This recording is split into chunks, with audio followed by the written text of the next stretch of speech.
Fala Dev, beleza? Meu nome é Roberto Moura e sejam muito bem-vindos ao meu canal. E no vídeo de hoje eu vou compartilhar com vocês 10 lições muito importantes que eu adquiri nos últimos 8 anos de carreira. Vambora?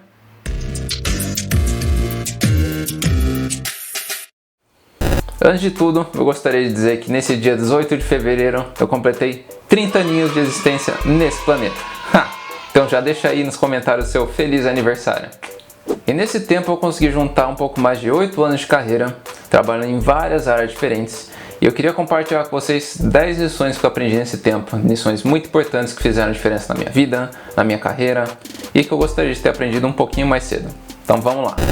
A primeira lição é, a sua carreira, ela nem sempre acontece do jeito que você espera.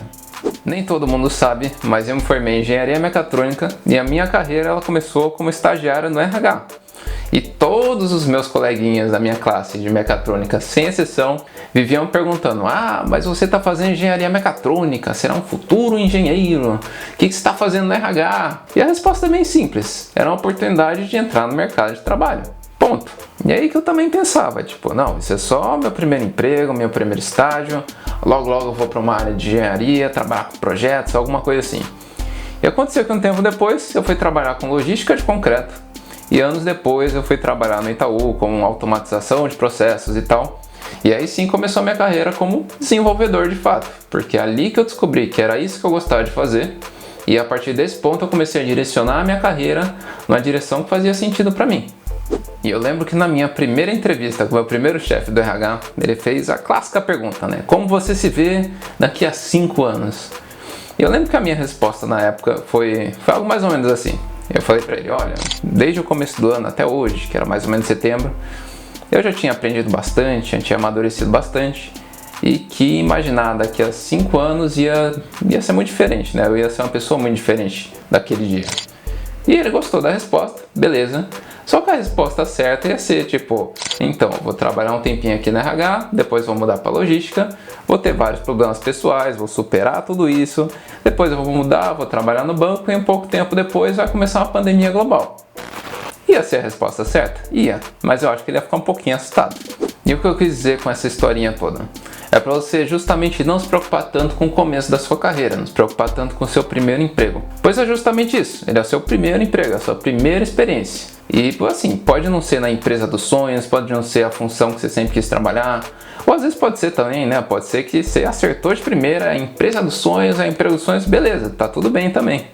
Mas uma coisa que você tem que manter em mente é, esse primeiro emprego, ele é a porta de entrada para o mercado de trabalho. É lá que você vai conseguir a sua primeira experiência e a partir desse ponto que você vai conseguir direcionar a sua carreira para a empresa dos sonhos, para a função que você sempre quis trabalhar, com a linguagem de programação favorita, enfim. É o primeiro emprego, é o ponto de partida, então fica tranquilo que vai dar tudo certo. A segunda lição é, não tenha medo de mudança.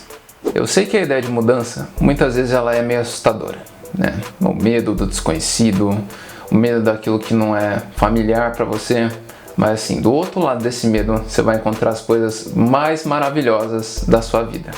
Vamos supor que você esteja no emprego que você já está trabalhando nele faz um tempo, então você já está familiarizado com tudo. Já sabe fazer as coisas da rotina, já conhece todo mundo, mas você sente aquela coisa dentro de você que esse emprego ainda não te satisfaz, né? Você não consegue falar, nossa, eu sempre quis fazer isso na minha vida inteira, esse é o meu emprego dos sonhos. E aí você começa a pensar em mudança, você começa a pensar, nossa, eu poderia mudar para aquela outra área, né, que parece mais legal, ou para aquela outra empresa que tem uma filosofia diferente. E você começa a pensar em mudança, mas aí ele aparece aquele medinho que começa a argumentar no seu ouvido falando, ah, mas pode ser que eu não tenha o conforto que eu tenho aqui, pode ser que eu não consiga fazer todas as tarefas, pode ser que eu não dê conta das coisas, pode ser que eu não me dê bem com as pessoas. E o medinho começa a impedir você de tentar mudar de emprego. E quando você vê, você acabou ficando. Você cedeu ao medo, você falou, não, né, vou continuar trabalhando aqui, tá confortável, sei como as coisas funcionam, e você fica nos próximos 5, 10, 15 anos, e quando vê você trabalhou todos esses anos em um emprego que realmente não te fazia bem, ou não era satisfatório para você.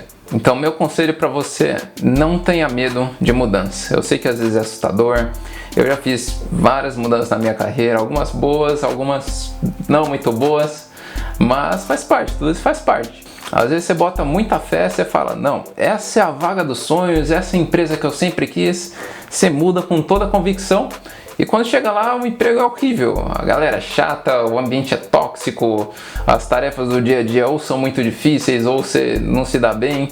Enfim, acontece, isso faz parte. Uma coisa que você não pode deixar é o medo do desconhecido te impedir de mudar, te impedir de sair de um lugar que você não está muito bem e buscar algo melhor na sua vida. Então, não tenham medo de mudança. A terceira lição é: tenha um bom relacionamento com as pessoas. Sabe aquela pessoa que chega no trabalho com aquela mentalidade de não estou aqui para fazer amigos, estou aqui para trabalhar. Aí ela chega, fica no mundinho dela pelas próximas 9 horas, não interage com ninguém, não fala com ninguém e 9 horas depois vai embora para casa. Um conselho: esquece isso. Num dia normal de trabalho, a gente passa no mínimo 9 horas no trabalho. 9 horas com o pessoal do trabalho. E isso muitas vezes é mais tempo do que a gente passa com a nossa própria família. E assim, ninguém quer conviver o dia inteiro com aquela pessoa que fica isolada, que não interage com ninguém e que só vai falar com você quando é apenas o necessário para o trabalho dela, para ela poder seguir com a vida dela. E quando eu digo para você ter um bom relacionamento com as pessoas, eu digo as pessoas no geral, né? Não só quem você precisa para fazer uma tarefa, mas eu digo todo mundo, assim, todo mundo passa por você, conhece, pergunta, interage.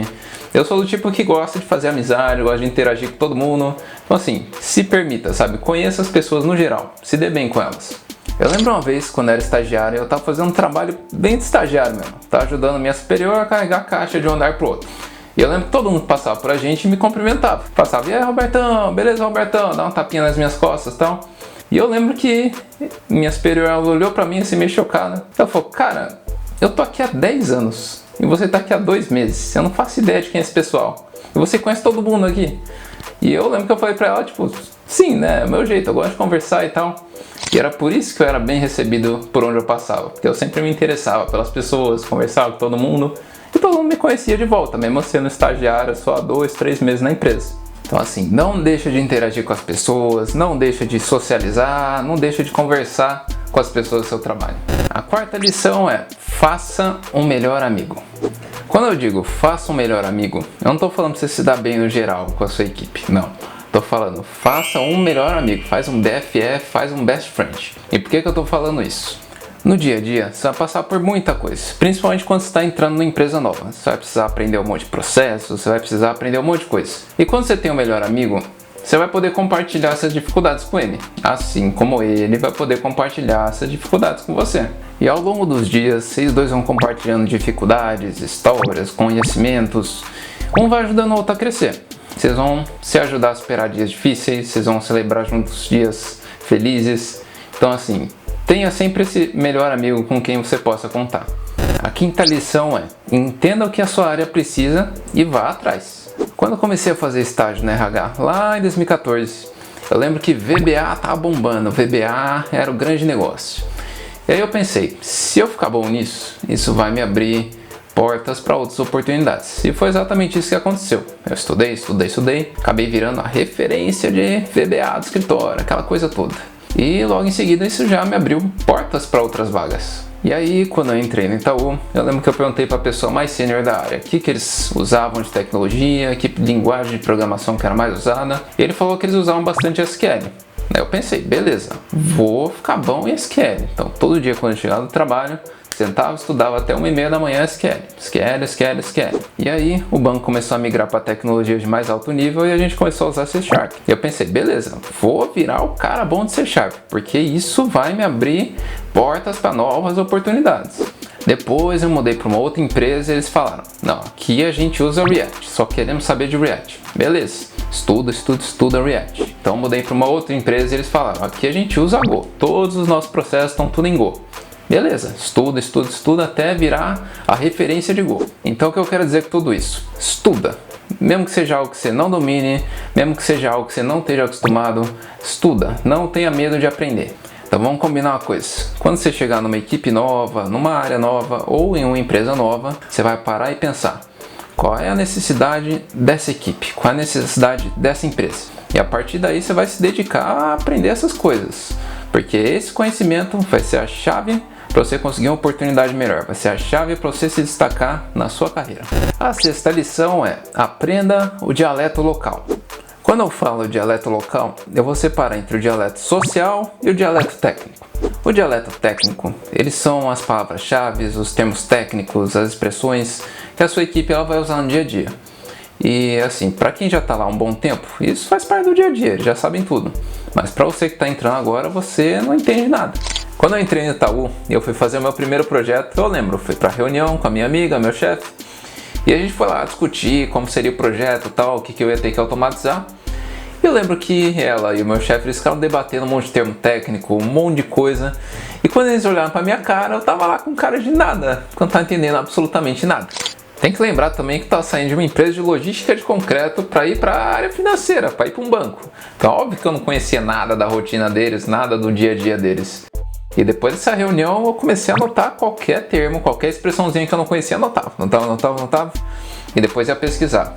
E assim, pouco tempo depois de toda a minha anotação, todo o meu estudo, eu já estava falando no idioma deles, já estava usando o mesmo dialeto que eles estavam usando. E assim, mesmo você sendo um desenvolvedor, você pensa, não preciso saber essas coisas, porque eu vou programar, né? Eu não preciso saber dessas coisas. E sim, você precisa saber se comunicar com o seu cliente, entender a necessidade dele, e não somente o seu mundinho ali da programação. E quando eu digo o dialeto social, ele é muito mais como você se porta, como você se expressa, como você se comunica com as pessoas. E como eu acabei de falar, eu saí de uma empresa de logística para ir para um banco. Então o jeito que eu falava com motorista de betoneira, com líder de filial, com transportador, obviamente não podia ser o mesmo jeito que eu ia falar com o pessoal de finanças, senão alguém ia sair tristinho ali, alguém ia sair ofendido. E o mesmo vale para o contrário. Se você sai de um ambiente mais formal, você vai para um chão de fábrica, você não pode falar do mesmo jeito que você falava lá no banco, se expondo de maneira eloquente. Não, você tem que comunicar na linguagem que o cara entende. Comunicação é isso, não é o que você fala, é o que a pessoa ouve. E se você fala de qualquer jeito e a pessoa não entende, então você não está se comunicando. Então prestem muita atenção no jeito que você se expressa no ambiente de trabalho. Quando você chegar, você primeiro sente o ambiente, vê como o pessoal conversa, vê mais ou menos como é o dia a dia. E aí você vai se adaptando, vai se comunicando da maneira deles. Combinado? A sétima lição é: descubra o seu estilo de comunicação e se expresse claramente.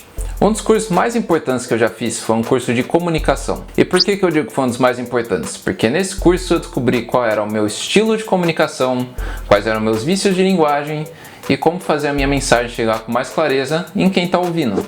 E esse curso ele era bom porque a gente tinha que fazer várias apresentações ao longo de 2 ou 3 dias, e toda vez que a gente apresentava, a galera que estava assistindo, fazendo o curso junto com a gente, dá um feedback escrito falando: eu acho que o Roberto ele fala baixo, eu acho que o Roberto ele tem muito tique ou algo assim. E depois disso, você assistia a sua própria apresentação. Porque uma coisa é você ouvir o feedback do pessoal e você pensa: eu não falo baixo, eu falo direitinho, não tenho tique, né? Eu não tenho vício de linguagem. Mas quando você se assiste, aí a história é outra. E eu lembro que quando eu assisti meu vídeo, a minha reação foi exatamente essa. Eu lembro que o pessoal tinha falado que eu tinha muito vício de linguagem, eu tinha muito tique quando eu falava muito baixo. E eu ouvindo eles falando isso, né, lendo os relatos dele, eu pensava: eu apresentei direitinho, o que esse pessoal tá falando? Mas quando eu assisti meu vídeo, eu falava muito baixo, eu usava muita gíria. Eu lembro que eu tava de camisa social no dia, só que eu tava com a manga dobrada, e eu ficava puxando minha manga direto. Parecia que eu tava viciado em fazer isso, mas era só um conforto ali, porque eu tava nervoso apresentando. E outro ponto importante também, né, que ao longo desses 2, 3 dias, a gente tinha que fazer a mesma apresentação sobre um assunto, e conforme a gente vai recebendo feedback, se assistindo, a gente precisava ir melhorando essa apresentação. Eu lembro que eu e um colega, a gente fez uma apresentação sobre Kaizen e tal, que a gente gostava do assunto, e a gente apresentou pro pessoal, para os outros alunos, e quando a gente assistiu a apresentação tava horrível, porque ninguém tava engajado, tava todo mundo entediado, até a gente mesmo que tava assistindo a nossa própria apresentação, a gente tava entediado. E aí eu tava conversando com meu colega de equipe, e assim, ao longo do curso todo a gente tava fazendo piada, tava fazendo palhaçada, e aí a gente pensou: por que a gente não bota isso na nossa apresentação? Tipo, a gente é desse jeito, por que a gente não bota o nosso toque pessoal na apresentação? E depois disso a apresentação ficou maravilhosa. A gente falava, fazia piada, tava todo mundo interagindo, tava todo mundo rindo. E é ali que a gente descobriu como que a gente torna a nossa fala autêntica. A gente botou o nosso jeito no jeito que a gente apresenta, no jeito que a gente fala. E uma coisa que a gente tem que manter em mente também é que as pessoas elas têm estilos de comunicação diferentes, elas absorvem a informação de uma maneira diferente. Então, quando você conta uma história para alguém, tem gente que gosta de ouvir os detalhes, nos detalhes do detalhe do que você está falando. Tem gente que gosta de ouvir números, expressões, coisas assim. Tem gente que só precisa do resumo. Você conta só o resuminho para a pessoa já entendeu tudo, não precisa de mais nada. E tem gente também que, quando você conta uma história, ela gosta de ouvir, ela sentir a emoção do que você está falando. Então assim, tem que manter isso em mente também. Então eu quero que vocês façam a mesma coisa. Grava vocês apresentando alguma coisa, algum assunto que vocês gostam, mas assim, grava, assiste, mas assiste com um olhar sincero para você entender como você pode melhorar a sua própria comunicação. E mais importante que isso, qual é o seu estilo de comunicação, como que você torna a sua fala autêntica. A 8ª lição é: nunca diga que você vai tentar. Como diria Mestre Oda, faça ou não faça, não há tentativa. E essa é uma das armadilhas corporativas mais comuns que tem por aí.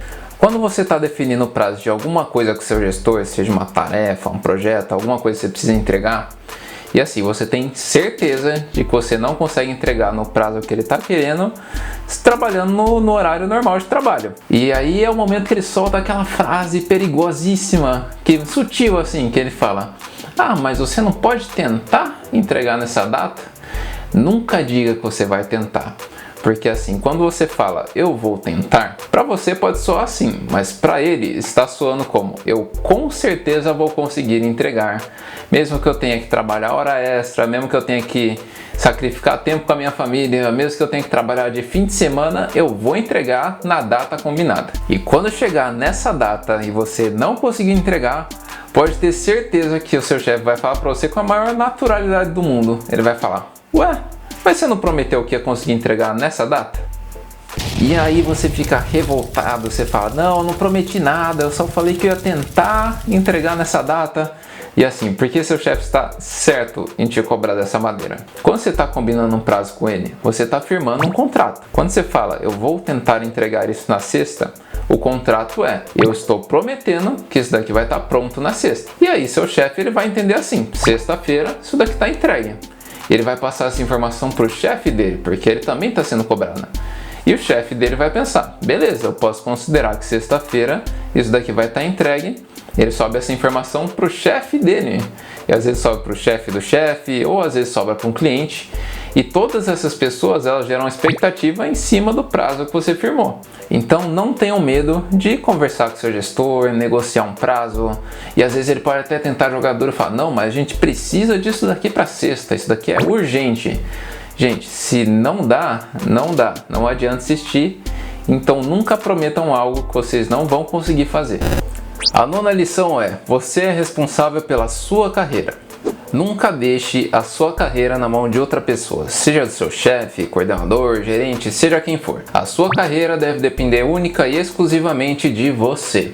E assim, não acredita em promoção futura: você vai ser promovido em breve, hein? Ou um aumento de salário futuro.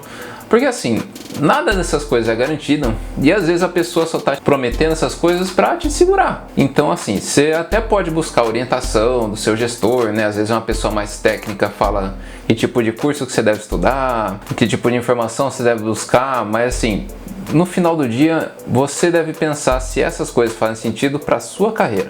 Imagina o seguinte: às vezes você está lá trabalhando e você vê que tem uma vaga para uma área muito boa, uma área que você sempre quis trabalhar em outra empresa ou então em outra equipe. E você pensa: isso faz muito sentido para minha carreira, eu vou tentar essa vaga. E você fala com o seu gestor e de repente ele pensa: putz, se esse cara sair da minha equipe, vai ser ruim para mim. Vai ficar ruim para minha carreira ou vai ficar ruim para minha equipe. E aí ele tenta te persuadir, tenta dar um jeito de cancelar a vaga só para você. Então assim, tome muito cuidado com essas coisas. E assim, eu não preciso imaginar a situação porque eu já passei exatamente por isso. Eu lembro que eu estava numa empresa, eu vi uma vaga que fazia muito sentido para mim, para minha carreira, e eu fui perguntar para o meu gestor na época se eu podia participar, que era assim que era a política da empresa. Você tinha que pedir permissão para o seu gestor para poder tentar um processo seletivo. E na minha frente ele falou: beleza, pode tentar, faz todo sentido. E eu fui me inscrever no processo seletivo. Logo em seguida, ele levantou, foi lá falar com a pessoa da RH e eles conversaram e assim, eu sabia exatamente o que estava rolando naquele diálogo. Porque pouco tempo depois, a pessoa da RH veio falar comigo e foi o seguinte, ela falou, olha, essa vaga já está preenchida, né? Eles já escolheram alguém e tal, então acabou o processo seletivo. E assim, eu não sou bobo nem nada, eu conheci o pessoal dessa vaga que eu ia tentar, conversava com eles todos os dias. E aí eu fui perguntar, né, o que houve com a vaga, se estava preenchida ou não. E eles falaram, não, essa vaga ainda está em aberto, a gente está contratando. Aliás, sou eu que estou fazendo as entrevistas aqui. Então assim, aquela vaga só tinha acabado para mim. Por quê? Porque o meu gestor foi lá e boicotou essa vaga. Porque para ele fazia muito mais sentido eu na equipe dele, carregando toda a equipe, fazendo todo o trabalho, inclusive o dele, do que eu de fato progredir na minha carreira indo para uma outra vaga. Então, nunca se esqueçam, a carreira é de vocês e a pessoa mais interessada nesse assunto deve ser você. A 10ª e última lição é: busque qualidade de vida e não o nome da empresa. Nesse meu tempo de carreira, eu já ouvi muitas vezes alguém falar: eu quero trabalhar na empresa X porque é uma empresa grande, ela é a maior do mercado, e a pessoa tem aquele deslumbre pela empresa. E quando ela para pesquisar sobre a empresa, ela vê relatos de funcionários e ex-funcionários, tô falando que a empresa é horrível na verdade. Que é um ambiente tóxico, que eles trabalham excessivamente, alta carga horária, que eles não têm qualidade de vida.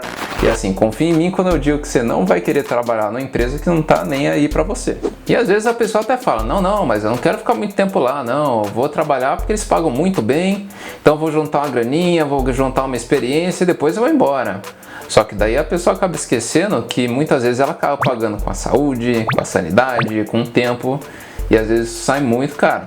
E eu já trabalhei em empresas com clima muito pesado, com uma carga horária muito grande, e assim, a única coisa que eu consegui nessas empresas foi jogar minha qualidade de vida pela janela, porque é impossível você ser genuinamente feliz passando no mínimo 9 horas em um lugar que não te faz bem. E quando você sai de uma empresa dessa e vai para uma empresa melhor, você nem imagina o bem-estar, a leveza que isso daí vai te trazer.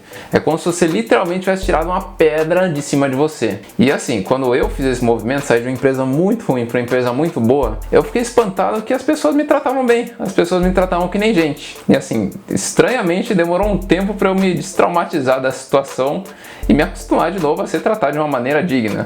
Então, quando vocês estiverem procurando uma outra oportunidade de trabalho, realmente passem um tempo fazendo a lição de casa, sabe? Tentem entrar em contato com funcionários que trabalhem lá, procurem sites como Glassdoor, que lá tem relatos de funcionários e ex-funcionários que falam sobre a empresa, se é boa, se é ruim, salário, benefícios. Porque assim, essa decisão, no final do dia, se trata da sua carreira, da sua vida. E é um tempo muito importante que você vai estar gastando, às vezes, numa empresa que te faz mal e em um lugar que você não gosta de trabalhar. Então, sempre busquem pela qualidade de vida quando vocês estiverem procurando uma nova oportunidade. Então é isso, gente, o vídeo vai ficando por aqui, eu espero que vocês tenham gostado. E assim, essas lições eu realmente vivi, eu aprendi na prática essas coisas e eu espero que tenha ajudado vocês a refletirem um pouquinho antes de tomar algumas decisões de carreira. E deixem nos comentários aí relatos, experiências, lições de vida que vocês adquiriram na carreira de vocês. Então, se vocês gostaram do vídeo, já deixa seu joinha, se inscreve no canal e até a próxima. Falou!